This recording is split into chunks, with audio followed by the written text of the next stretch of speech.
Hi, I'm Leo. I'm 17, and you probably think my life is perfect. I never had to go to school, never got sick, never got bullied. And guess what? My parents love me more than anything in the world. Like, so much they literally built a world just for me. Sounds like paradise, right? But don't be fooled. What seemed like love almost destroyed me. For as long as I can remember, I lived in this massive house filled with books, paint sets, a VR treadmill, and even my own private movie theater. My parents said I was too special and the outside world was too dangerous. Viruses, accidents, bad people, everything out there was a threat. And I believed them for years. They homeschooled me, gave me everything I wanted. Food delivered through a sealed Dropbox. Internet, only safe websites. Games, only approved ones. And the craziest part, I didn't even think it was weird. To me, it was normal, like living in creative mode on a glitch-free video game. No bugs, no scary NPCs, just peace.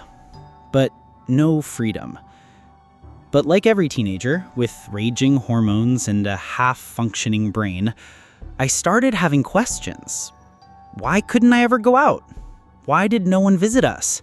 Why did Ray Mom cry like I was dying every time I talked about wanting to see the world? One day, my dad forgot to lock the forbidden room, a door with a keypad I'd never been allowed to open. My heart was pounding like crazy.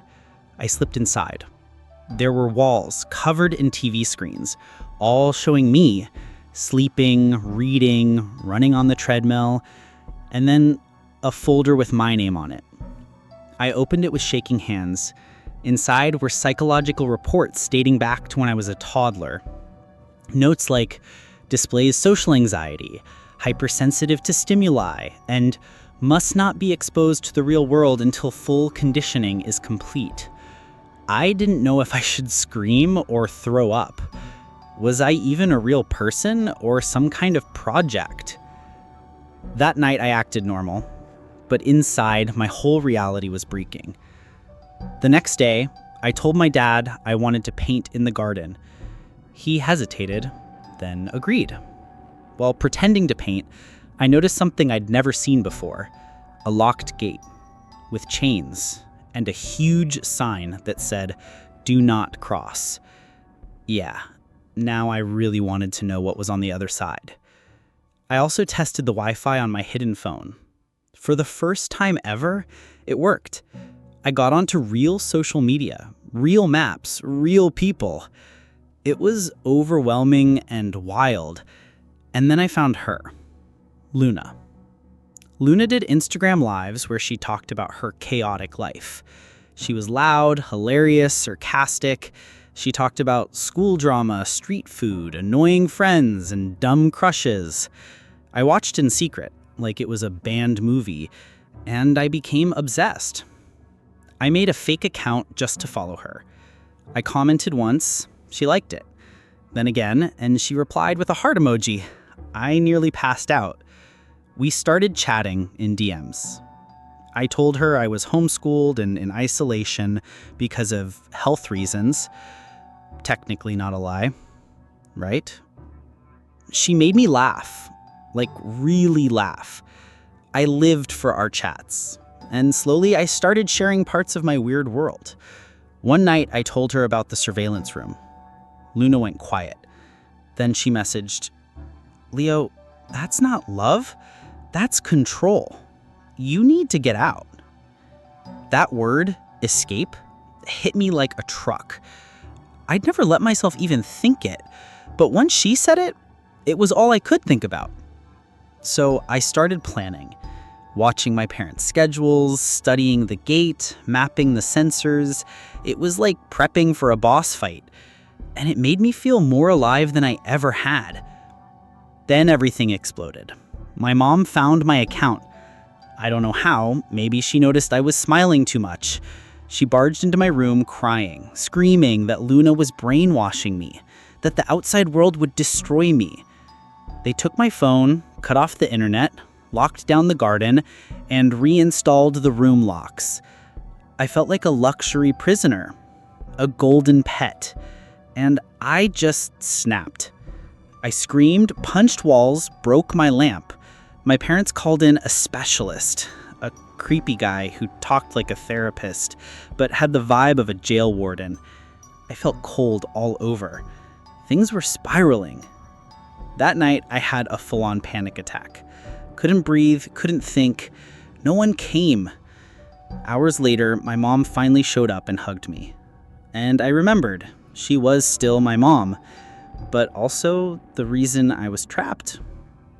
She said I had two choices: submit to treatment or be locked away until I stopped fighting. And that's when I realized this wasn't just about them. It was about me too. I was scared of freedom. Part of me wanted the cage. So I pretended. I acted like I was giving in. Then one night, I used a bathroom mirror to reflect the bedroom sensor light and unlocked the door. I snuck outside with a pair of wire cutters I'd hidden for weeks. I cut the chains. My hands were shaking so bad I could barely unlock my phone. I called Luna. She answered, crying. She said she'd come get me, and in that moment, I actually believed I could make it out. I waited in the dark, heartbeat pounding. When her car rolled up, it felt like a dream. I ran, she opened the door, she hugged me, and for a second, the world didn't feel so scary. I'd done it. I was free. Of course, it wasn't easy. My parents reported me missing, told the police I was mentally unstable. Luna had to show them all our messages, prove I wasn't kidnapped, that I chose to leave. It was chaos. I ended up in a youth center, spent months in therapy, learning how to live, how to make choices, how to trust myself. Sometimes I still wake up thinking I'm back in that house.